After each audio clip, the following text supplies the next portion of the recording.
All right, I am back doing my weekly soccer rant. Now, this one isn't so much of a rant. I mean, it is, but it's more of a congratulations, an acknowledgement, and a story about Nick Lissandro.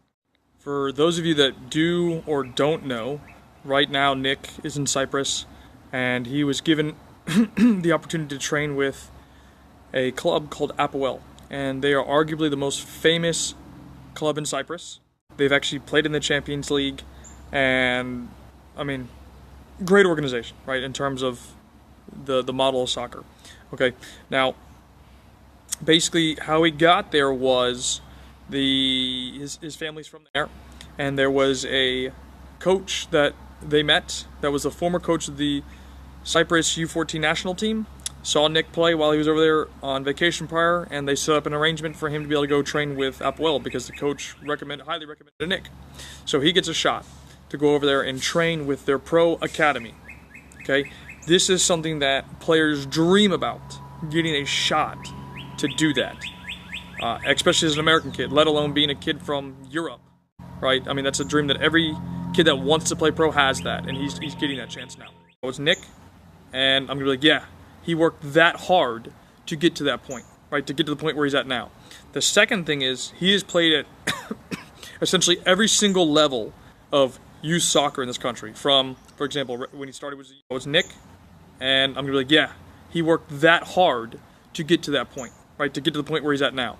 The second thing is he has played at essentially every single level of youth soccer in this country. From, for example, when he started was younger recreational, he's played up to the DA, and he's played everything in between that.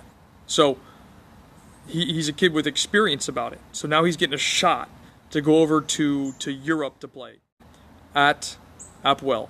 Now here comes how they structure their club and how it works.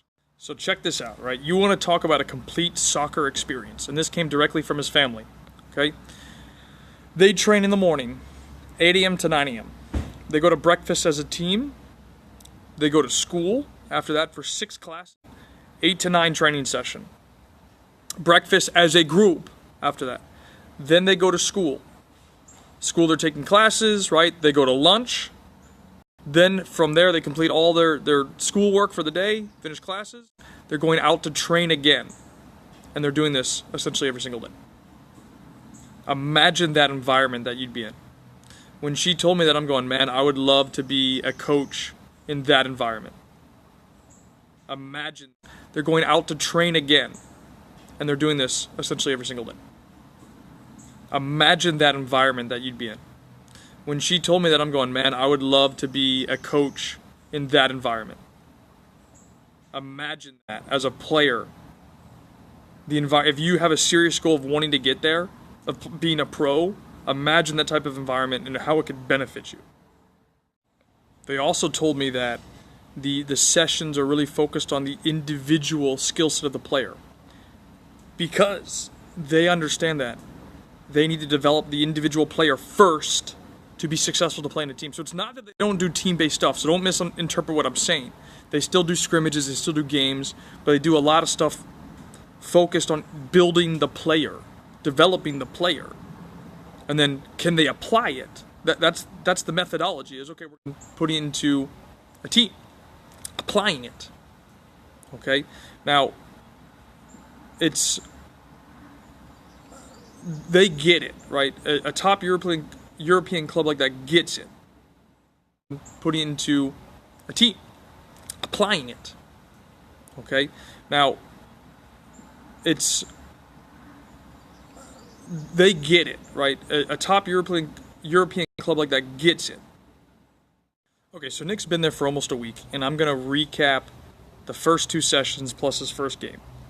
Okay, now, session 1, I want to make sure I don't miss anything in my notes. I'm going to look at my notes real quick that I wrote down. So, the first couple of things, right? Okay, so Nick's been there for almost a week, and I'm going to recap the first 2 sessions plus his first game. Okay, now, session 1, I want to make sure I don't miss anything in my notes. I'm going to look at my notes real quick that I wrote down. So, the first couple of things, right? It is the highest level he's played at in terms of the ability and structure of the training, of players and things like that. The speed is so much faster than what he's used to because it's a lot quicker. The third thing was the ball was always on the floor. There was barely any passes in the air. There was barely anything outside of the ball being on the floor with quick interchanges of passes. And the two kind of final parts was that every single kid pretty much wants it. They all strive to be, for example, a professional player, but they all want to be there. They all want to get better. And that's what I talked yesterday of. If you're going to reach the highest level, you need to be challenged. These kids are all pushing each other. The final thing was, there were obviously somewhat of discrepancy in levels, but there's nobody there that's like, wow, you shouldn't be here, if you catch my drift, right? Maybe on your club team you're looking at it and go, why is this person here? Whatever. They don't have that. So think about those key points. Highest quality he's played at, and he's played at the DA level here. What does that tell you? And they were like, it's not even close to the levels that they've played at in the United States. So speed is much faster. The ball is always on the floor. Every kid wants it, and there's no kid that shouldn't be there. Think about it. They can see that Nick needs tactical development, but it's because he's been playing at a lower level. So because he hasn't played with, for example, all the same level type of players, the desire of players, you can't achieve all the things that a coach maybe wants to do in a session. So, and obviously the mindset is different, where here it's about winning. There they know that they have to develop players. So tactically he wasn't as adept as the other players. Now, they also said that it would take about a week for him to kind of catch up with this. So, and obviously the mindset is different, where here it's about winning. There they know that they have to develop players. So tactically he wasn't as adept as the other players. Now, they also said that it would take about a week for him to kind of catch up with his speed and everything, to really be in tune with it. So there's a little bit of that, but they believe that he had very good qualities as a player. So individually he has good skill set. The thing that he's missing is tactical, really, and the speed of the game. So he's got to catch up on. But they thought it would take about a week for him to catch up on that and then start learning the tactical applications that they want. Okay. Now I'm going to recap day 2 in a moment, so be ready. All right. So for day 2, so session 2, right? Nick played much stronger, much better performance. Again, you start recovering a little bit from the jet lag, and I'll tell you what, jet lag is not easy to beat and not easy to deal with. So much better session for him. They did a scrimmage. He scored 2 goals. The other players, I don't know how to say this word, but they called him a pectoras, which apparently means that he's a very good top player for his age group. So the other things that they noticed was that the kids were willing to work and play together collectively. But remember, I told you earlier that they did a lot of bonding stuff. They went to breakfast together. They went to school together. So they're developing a team collaboration. The kids are going to get along better versus, say, the standard American setup. Okay? So, again, he played much better. I'm going to give you the thoughts now of the staff, the Apwell staff. After day 2, they were thoroughly impressed. Very impressed with his performance and his level.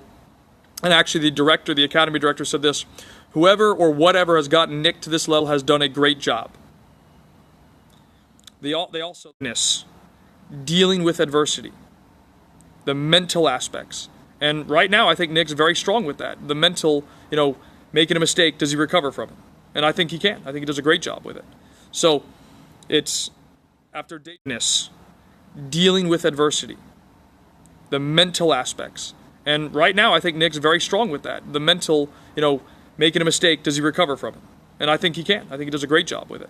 So it's after day 2, they were that impressed, and he ended up getting a chance to go play in a game, an actual game, in the following days. So I'm going to touch upon that here in a moment. So the game that he played in. So he's an 07 player. The Apwell team has been that successful that they've gone and played up. So in this game, they went and played up against 06s. They ended up losing 4-0, but to kind of recap it for you, again, they said the level was that high, that it was much higher than anything he's played in. He ended up playing, I want to make sure I get these details right, he played roughly 50 to 60 minutes and played as a number 8 and a number 10, center midfield and attacking midfielder. So they got a challenge of going to play up, and they lost. But nobody's panicking that they lost. Okay, they took it as a challenge to go push these kids to see how, one, they're going to respond, And then two, can they hang? And, you know, getting a chance to play 50, 60 minutes in your first game, you know, that's great. That's awesome for him. So, you know, he's done a phenomenal job. And I'm going to touch on a couple other things in terms of his family's thoughts, at least what they shared with me in terms of the differences between, say, Cyprus, Apple in particular, versus the United States. Stay tuned. So, to give you an idea of what they thought, is the first thing is completely dead honest. No comparison between, say, Apple and any American club that they've worked with. There's no comparison of it in terms of like being competition in a sense, or like a direct relationship. There's nothing that has that same type of environment here. And that's not trying to be a knock on anybody. That's just the reality of the situation, is that there's nothing here in this country that has the same type of environment, the feel, the, let's just say, opportunity. Doesn't exist here. There's no club that has players go out at 8 a.m., train, go to breakfast together, then go to school together. You know, that doesn't exist. There's no club that does that and then brings their players in to go play later. Nobody does that. So, like, it's been like everything that they've, you know, wanted, that, you know, he's wanted to have in his life as a soccer player, is that environment. I mean, imagine that if you had that type of environment of going out, if your goal was like mine or like Nick's or anybody else that has a goal of, I want to be a pro. Imagine what you could do, you could possibly achieve in an environment like that. I mean, come on. It's not even close, right? They have an actual academy format. Their goal, plain and simple, is to develop their next generation of APOL professional players. That's it. That's their goal of the academy. It's not to go and make money. Don't get me wrong, Champions League. Think of like the environment that brings. I mean, imagine if I was a coach at a Champions League club and I was like, look, you know, just imagine walking in there, even if you've never won it or made it out of the group stage or whatever. Champions League. Think of like the environment that brings. I mean, imagine if I was a coach at a Champions League club and I was like, look, you know, just imagine walking in there, even if you've never won it or made it out of the group stage or whatever. Just the fact that your club's been in the Champions League, that's a privilege. There's only so many teams that can do that. Period. So you're in this environment. It's like, man, I'm here with these people. It's surreal. So on a personal level for me, I am so thrilled, proud, excited for the opportunities that obviously Nick is getting now and anything in the future. Because like I said before, we've worked for so on a personal level for me, I am so thrilled, proud, excited for the opportunities that obviously Nick is getting now and anything in the future. Because like I said before, we've worked for 2 years, over 2 years, and he's one of the hardest working kids I've ever met. And it's because of his dedication and desire he's even getting a chance like this. So, you know, somebody that's played such a significant role in his, you know, development, I am super proud of the kid. I'm so happy for him. He deserves it, and I'm excited to see, you know, what comes of this, if anything, or how he changes and improves moving forward. He's gotten a chance to do this. I mean, it's incredible. Honestly, I mean, so many players want a chance like this, and he's gotten one. So, congratulations, Nick. Great job.